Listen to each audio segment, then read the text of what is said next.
My golden sister has always been the center of attention, but when she set her baby shower on my wedding day, and our parents sided with her, I finally stood up for myself and severed ties with them forever. There are moments when I think my sister deliberately made things difficult for our parents. She would schedule a party for the same day that I had a game, for example, making it difficult for our people to handle. It wasn't as though our parents consistently favored her plans over mine. Most of the time, if Emily did anything like that, they would confront her. Given that my sister consistently managed to win our parents' approval, something I was never able to do, it must have been difficult.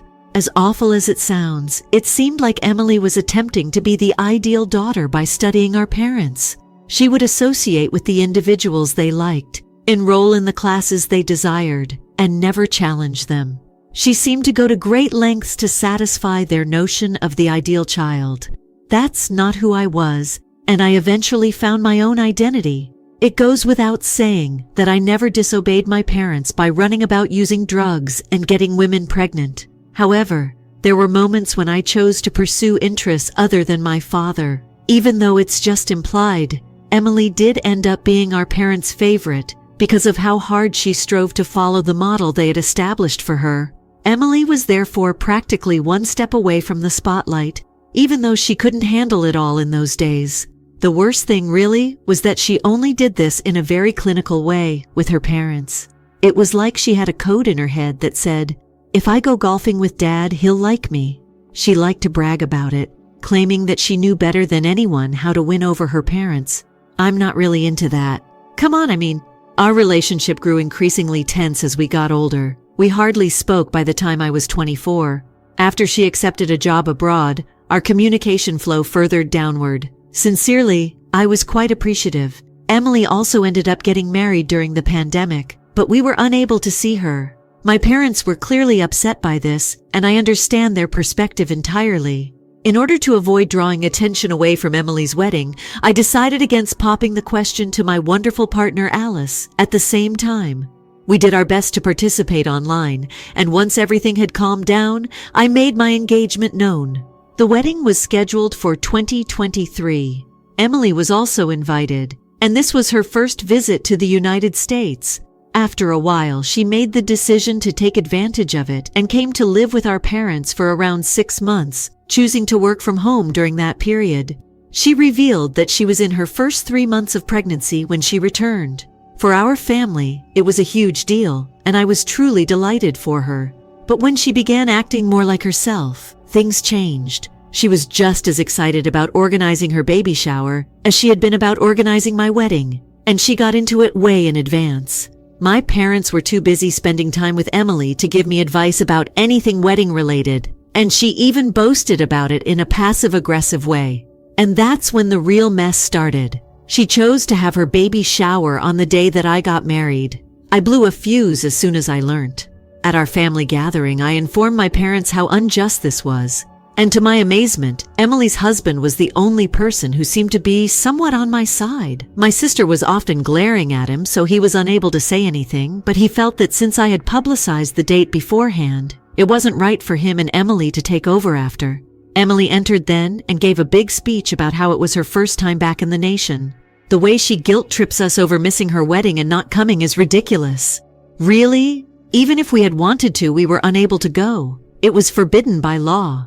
I inquired quite seriously what's fair about this to our parents as I turned around. Do you honestly believe that expecting the impossible of us is reasonable? My father gave an OP response. The problem is that Emily raises many valid arguments. Who knows when she might return to this place? And the only date that works for her is that one. Our daughter is missed, and you're here in the United States. Wow. Would you please reschedule? Or is it possible for us to arrive later? Kiddo, I'm not sure. Emily and I both agree on this. I've very much given up on arguing after that. I departed with a command. My parents were no longer mine if they weren't present for my wedding. When I told Alice about it when I got home, she was understandably incensed about the way I had been handled. She also concurred that since we had already paid the deposit and the venue was reserved for every other day, we couldn't precisely change the date of our wedding. We went ahead without my parents present after I groaned and made that decision. My parents' decision infuriated everyone, and the other family members that attended were angry with Mom, Dad, and Emily. I didn't hesitate to inform others about my need, and it seems that my parents were also informed. Perhaps they mistook my previous jokes for jest, but I took boundaries very seriously. In spite of this, they visited Alice in my flat and gave us congratulations on our union. This took place 2 days following our marriage. I casually mentioned that I was getting ready for our honeymoon and informed them again that I had no interest in chatting to them. My parents were no longer with me. My dad also tried to apologize, but I was not having any of it. My mom started crying and told me that I was being too harsh. Alice was present for the entire event, so I suppose our emotional outburst affected her. She believes that I should at least try to talk to them once we return from our 2-week honeymoon. Emily, meanwhile, hasn't gotten in touch with me, and from what I recall, her flight is a few days later. If this is the reason I don't want to be in contact with my parents. First update. Emily texted me when I was on my honeymoon, accusing me of destroying my parents' lives. I was astounded by her boldness and chastised her for trying her foolish, eye-catching strategies once more. She could have hosted the baby shower on just about any other day, though it would have been difficult. Rather, she made the decision to control our parents and essentially persuade them not to come to one of the most significant days of my life. I blocked her after calling her out on several horrible things, primarily narcissistic, with her head up her ass. This will make the entire experience of my honeymoon unpleasant.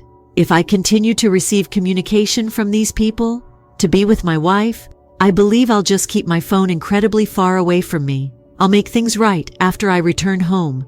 Please be patient with me as I do not have any updates at this time. People. The second update was received yesterday. I have received a ton of texts from my extended family on Facebook. Many of the older family members believe that in order to keep my parents' spirits up, I should at least have minimal contact with them, as it seems like Susan and Michael are going insane.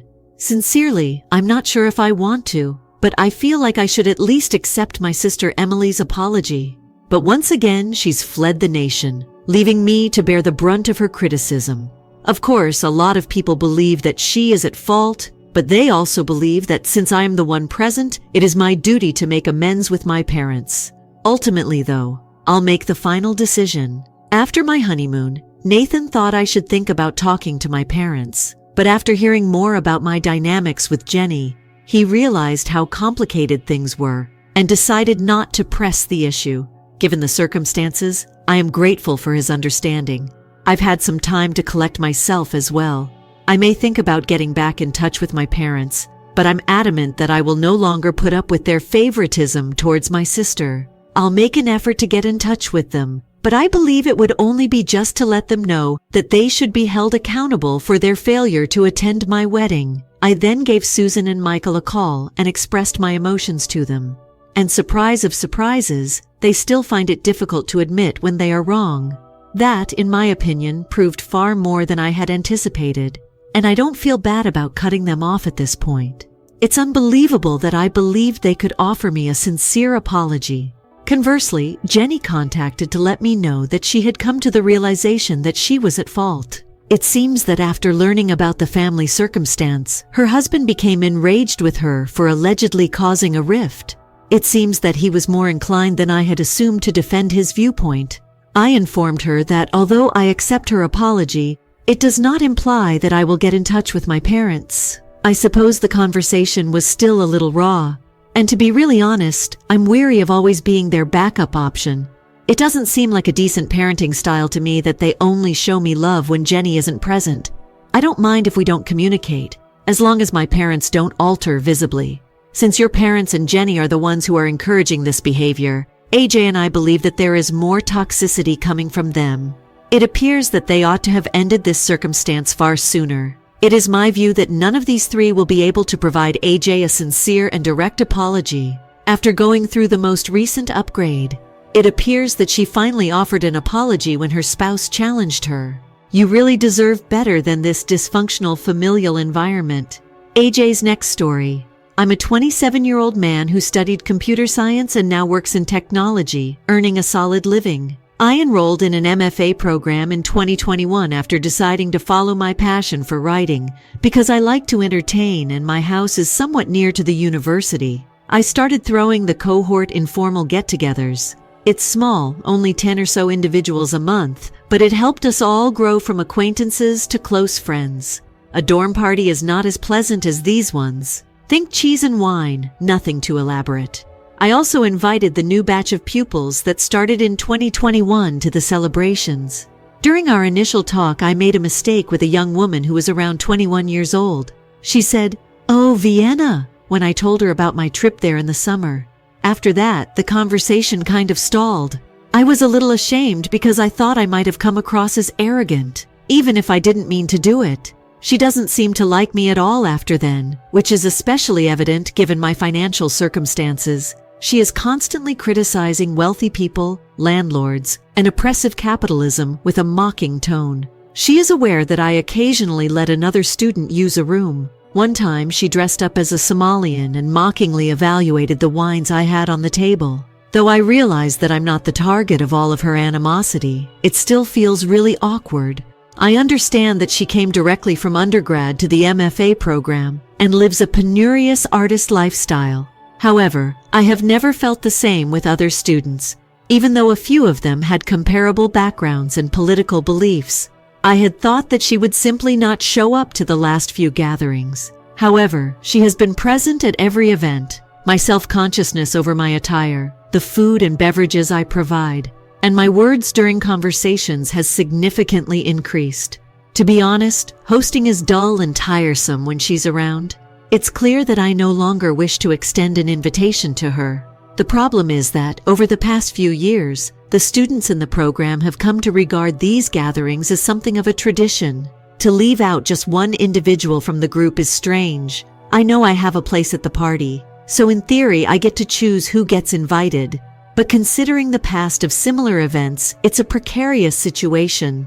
However, I also understand that I'm privileged, which is why I sought an intuitive assessment. She'll probably simply see it as further evidence that I am the wealthy jerk that she already believes me to be. Does Reddit concur though? So, AJ, this Debbie Downer has the audacity to come to your place, eat your meal, sip your wine, and still disparage the host?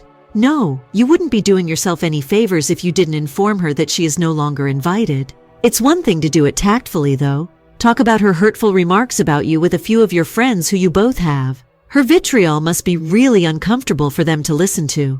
The greatest customized advice on how to cut her out of your social circle can subsequently be obtained. Collaboration has always been beneficial. It's deceiving to read your headline. She is a bad guest, therefore if you had invited her without her permission, you would have to keep your parties private and host it at your house. These aren't recognized school functions. She doesn't automatically have the right to come and then mistreat her host, but you should confront her in public first to make your intentions extremely apparent and prevent her from turning the tables on you. In other words, it appears that this woman has a deep grudge against wealthy individuals, and she enjoys venting her frustrations on you. There's virtually nothing you could say or do, in her opinion, that would make her think differently about you. Even if you're as smart as Einstein, as wise as Solomon, as kind as Jesus or Gandhi, you're still a wealthy a-hole. What do you know? Don't invite her though. Permit her to say anything she wishes. Anyone who inquires as to why you came to that conclusion can always be told. It's simply impolite of her to arrive and treat the host that badly. It makes no difference how much money she has or what she believes. All right, here's another tale. Olivia is the daughter of my mother. Her father is named Brian, and she is 27 years old. He remained in Olivia's life, but he left her when she was pregnant, the moment my parents met. After 4 years, Brian began to cause problems and eventually turned Olivia against my dad, myself, and my younger sister. Over the years, Olivia had not been nice to us. Mom and Brian were battling in and out of court about his actions. Mom tried therapy to help Olivia's behavior, but it didn't work. Everyone on my mother's side of the family found Olivia to be a challenge. She would go out of her way to be cruel to me and my younger sister, or to crap on my dad. My aunts and uncles disliked to hear her call us names in front of our cousins on a few occasions, Todd, Face 3, and so forth, and were afraid they would imitate, especially the younger ones. When Dad was in charge of snapping pictures at a cousin's birthday party, she yelled that he stank and was weak, unattractive, sad, etc. Every time Mom would intervene and yank her away. Honestly, Olivia was only really concerned by it when her mother was obviously upset. Mom would occasionally try to gather herself and just be calm around her. Olivia, though, wanted to be close to her mother and didn't want her to be angry with her. All she wanted was the rest of us. Olivia's decision to stay with Brian was a relief. A few things about him stick in my memory from when Olivia was first developing. Brian and Mom shared 50-50 custody. He was such an arsehole all the time. Mom's side of the family continued to reach out to Olivia and support her. But this past weekend they threw a family reunion to catch up with cousins we hadn't seen in a long time, or some of us had not even connected. Olivia wasn't invited either. My aunts and uncles concurred with my grandparents when they declared they'd had enough. Mom asked them after the party if it was truly that much better without Olivia around, and they replied in the affirmative. I told Mom that I was relieved Olivia wasn't there when she realized that I had been more happier during the party and had even arrived early to help out. I informed her that this was the first party I could recall that she hadn't made it terrible. Mom became very unhappy, to the point where she started crying, and she said that she understood that it wasn't easy for the rest of us. She expressed her regret and her want for everyone to get along. Alternatively, for Olivia to have moved past the garbage that Brian had told her. After we hugged and everything, my mother phoned me a few days later to ask that I keep my flaws to myself. I conveyed to them how Olivia's behavior was hurting everyone, and it seemed like a hard moment. Mom was obviously upset by it. I was trying to help, but she felt offended that I brought it up. I promised not to bring it up again, but my mother became upset and told me not to be happy that Olivia was gone.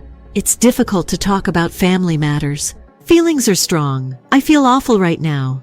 AJ, even if Olivia is her daughter, it sounds good what you mentioned, especially after your mother seen for herself how much happier you were in her absence. However, it's not a good justification to force someone like Olivia on others, and it's a positive sign if your mother decides she would be better off spending one-on-one time with Olivia, in addition to your mom.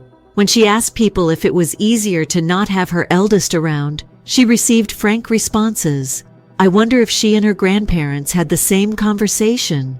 You and your family are major obstacles to your half-sister's desire of her parents getting back together, which I believe she has never given up on.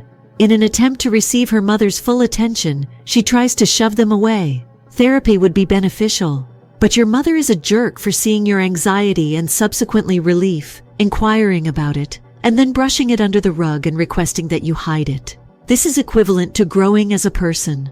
Although she is powerless to stop Olivia's actions, she is free to ignore the harm they are causing to others, as long as she maintains control over their ability to discuss it with her. Your emotions are real.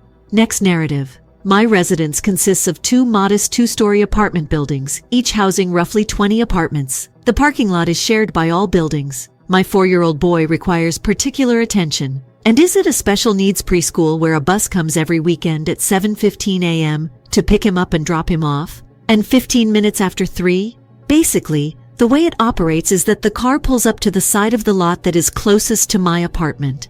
I'm located on level 1.